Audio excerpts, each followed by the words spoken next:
Until they do the inner work and heal, dismissive avoidants go through a cycle in the relationship. And every time they get into a new relationship, whether it's a new relationship with a previous partner or a new partner altogether, they reset the cycle and start from scratch. Let's break down that cycle. And it tends to repeat over and over and over again. Stage one of the cycle: I want someone to love me. I'm lonely. I want connection. Just like anybody else, a dismissive avoidant deep down wants to be loved. They want connection. They want to be cared about. So now they're feeling lonely, so they have the urge to get into a relationship. Stage two: I found the right person. Look, it's validation. This person's giving me everything I want. Look at all the attention they're pouring on me. It's the novelty of new love. It's also known as the shared fantasy because it's a fantasy world.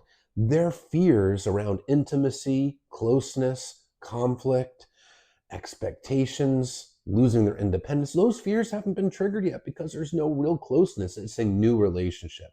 Dopamine levels are flying high. The dismissive avoidant is feeling good. And right now, all of those insecurities are suppressed by that dopamine. Dopamine's the reward hormone. And they think that they've got it right and you are the answer to all their problems. Stage three: the spark is gone. I'm just losing feelings. The excitement just isn't there anymore. This tends to happen somewhere around the 4 to 8 month mark in most cases. It can happen further down the road in long distance relationships. And dismissive avoidants love long distance relationships. But this is when the dopamine levels begin to crash because the honeymoon phase of a relationship, the beginning phase, is marked by high dopamine levels. You're feeling good. It's infatuation. But those dopamine levels are coming down, which means the inner insecurities of the dismissive avoidant are no longer being numbed and masked by that dopamine. Well, now there's real things that happen to really trigger them, like emotional closeness. That feels unsafe to them. They grew up with consistent childhood emotional neglect, and they developed this deep wound of shame and defectiveness. And in their emotional mind, getting close to anybody means that they're going to get exposed for being defective and get rejected. So that gives them a lot of anxiety. There's probably been some conflicts, some disagreements, very triggering to them.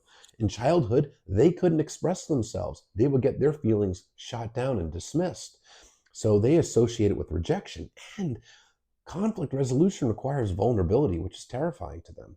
So there's also going to be expectations for them to invest energy and time into the relationship.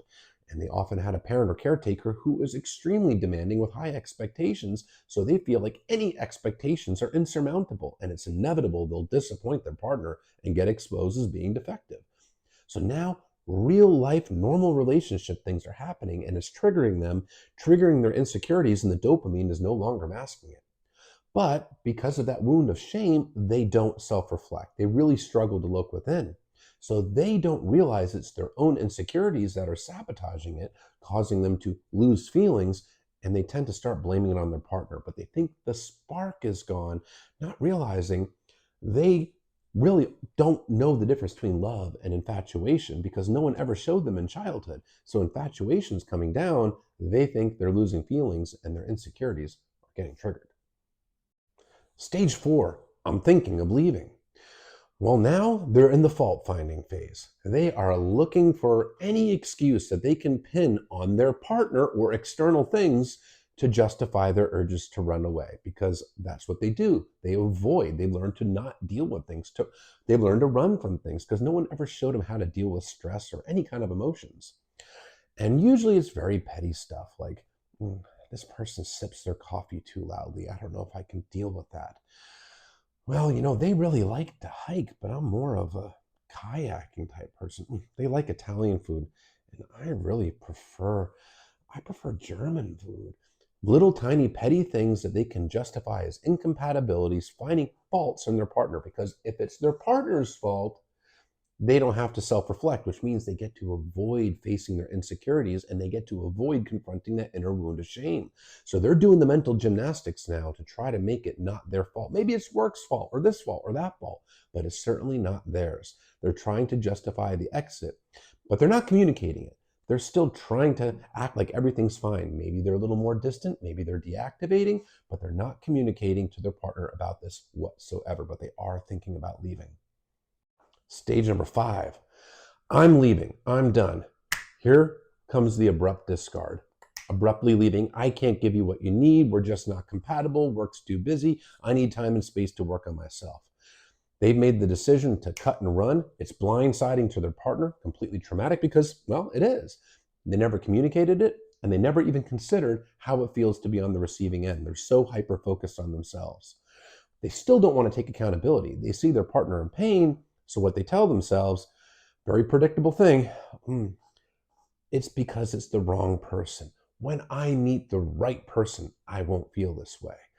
And now they justify this saying, I was just meant to be alone, or this is just the wrong person. Because this way they get to avoid that accountability and they get to avoid that wound of shame. It's all about avoiding the shame. And they hold on to this fantasy of a perfect partner, the one that never triggers their attachment wounds.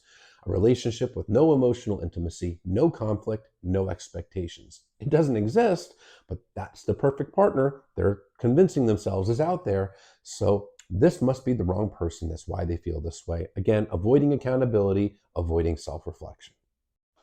Stage number 6. Oh, so much relief. No more pressure. I'm so glad I left. It's the relief phase. They're no longer under pressure to meet expectations, to be vulnerable, or to give anything of themselves to their partner.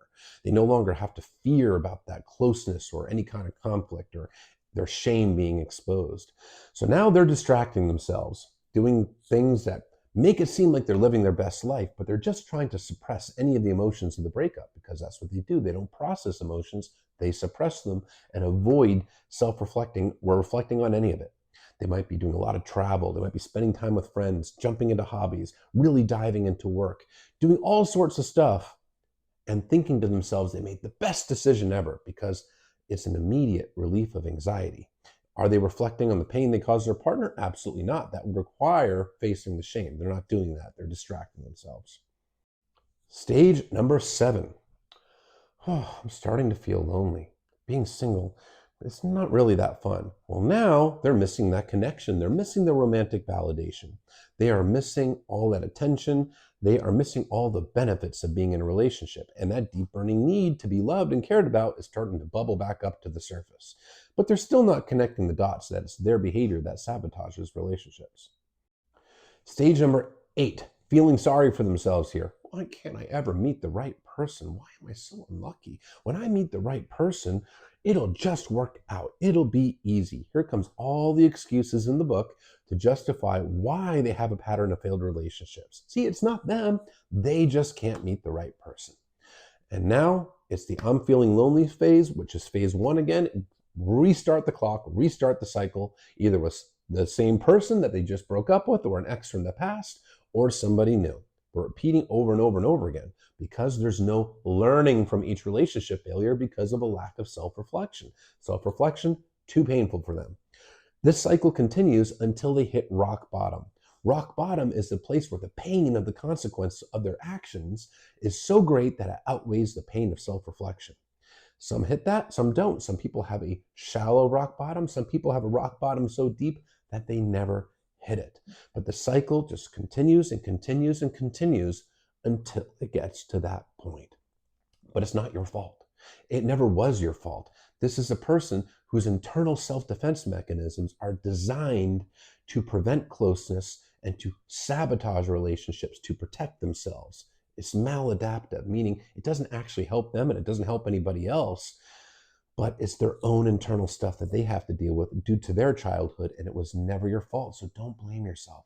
Blaming yourself, all it does is it makes it harder to heal and get over it, and it's not even accurate. So be kind to yourself, recognize the pattern for what it is, learn the red flags, learn to hold boundaries so you never go through it again.